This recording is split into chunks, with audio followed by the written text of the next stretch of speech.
Alright guys, continuing on through the Fire and Stone saga, we're now at the middle of the road with Alien vs. Predator Fire and Stone. This is now the third part of the Fire and Stone saga, which of course is the massive crossover between Alien, Predator, and Prometheus.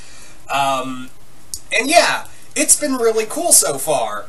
Having said that, though, I feel like this is probably the weakest of the story so far. And not to say it's bad, far from it. This is still... Fire and Stone continues to be a really frickin' awesome comic, you know. Prometheus and Aliens Fire and Stone were both really great. They were both really great horror stories. But AVP Fire and Stone... it's still good, don't get me wrong, you know, I'm not going to discredit AVP Fire and Stone, but it's probably, if I was to say so far, of the 3 of the 5 Fire and Stone parts I've read, this is probably the weakest. I still think Aliens Fire and Stone is really good, and also if you're wondering if I sound any different, because I'm kind of suffering through a head cold of this, as of this recording, so, yeah, just trying to, you know, still gotta do these reviews. Anyway. So, yeah. So moving on through, let's get into the review, shall we?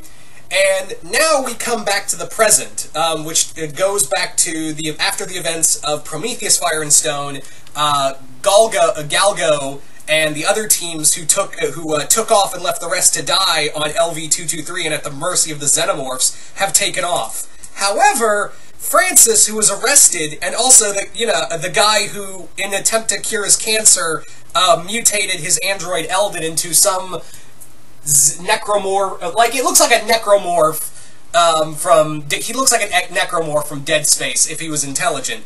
And he's brought along some xenomorphic friends. And to add on to that, a hunting party of predators have picked up their signal, and detecting xenomorphs on board, have decided, you know what, let's go on there and kill everything on sight. And that's what happens.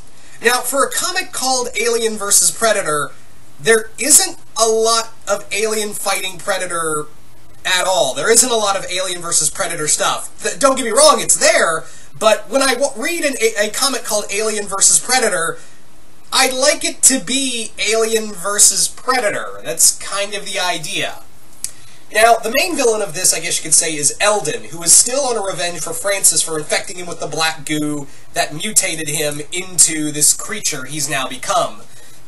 And, yeah, I didn't really talk a lot about Eldon and Prometheus, so I'm going to talk a bit more about him here.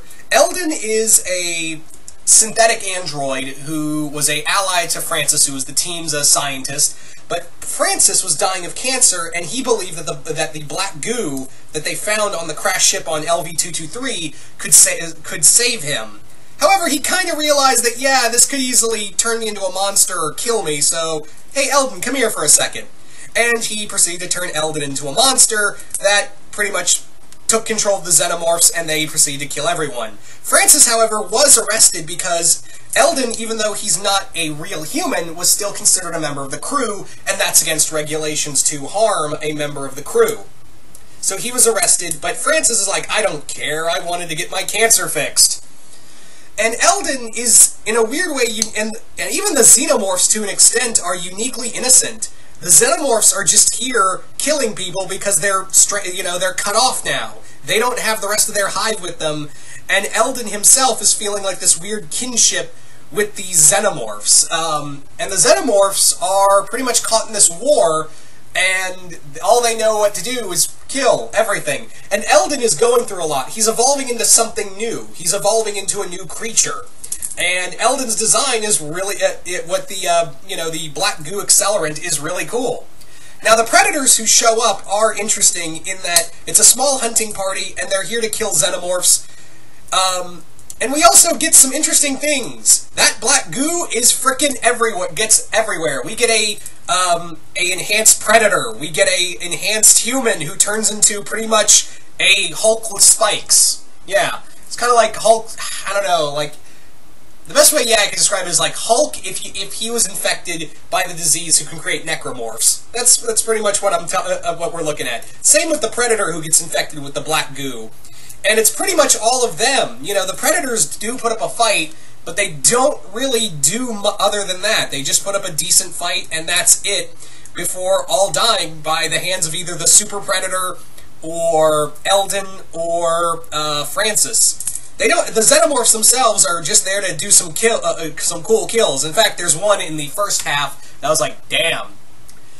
But yeah, that's kind of it. There's no real story other than Eldon wants to go get Francis, and the Predators are there, and the Xenomorphs are there. They feel more like in the background, even though we get some, there is some stuff that is going to tie in with Predator Fire and Stone, which is the upcoming part, which is the part 4. But it's kind of clouded down. It's just a quick little moment that one of the Predators have. And clearly they're looking to find the engineers as well. Anywho, so, yeah, but other than that, the Predators just are kind of there to be other, obstacles for Eldon and Francis to get at each other.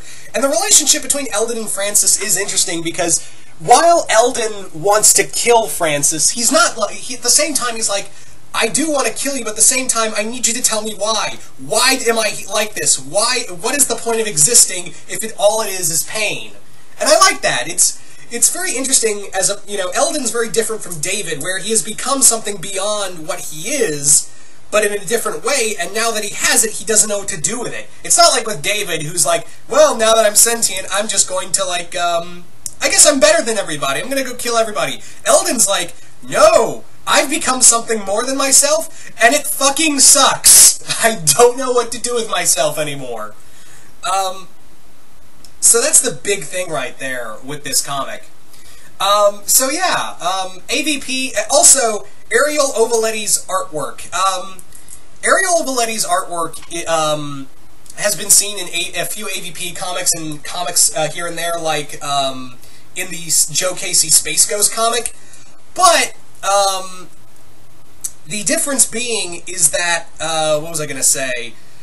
The difference being is that, I'm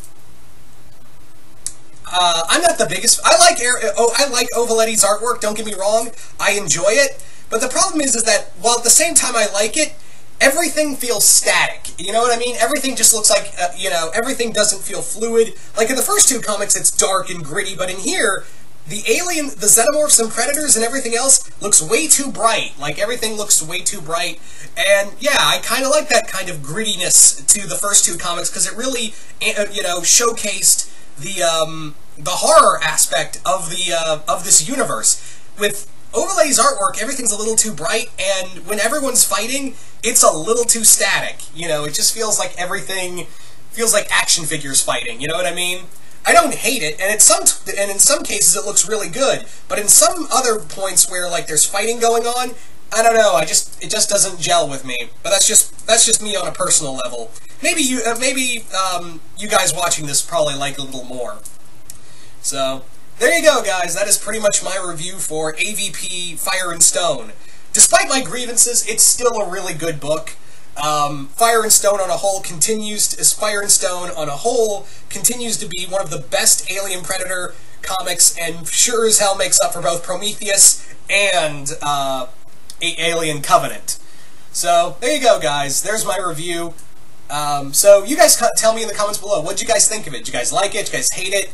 And like I said, even though it sounded like I had some problems, I did. But having said that, though, this is still a really good book. I'm just saying that this is probably the weakest so far of the 5, and I still got 2 more books to go through and review before I come to a general consensus on the series on a whole. But yeah, so you guys tell me in the comments below. Did you guys like this? Did you guys hate it? Just comment below, let me know. Once again, I hope you all enjoyed this review, and I will see you guys later.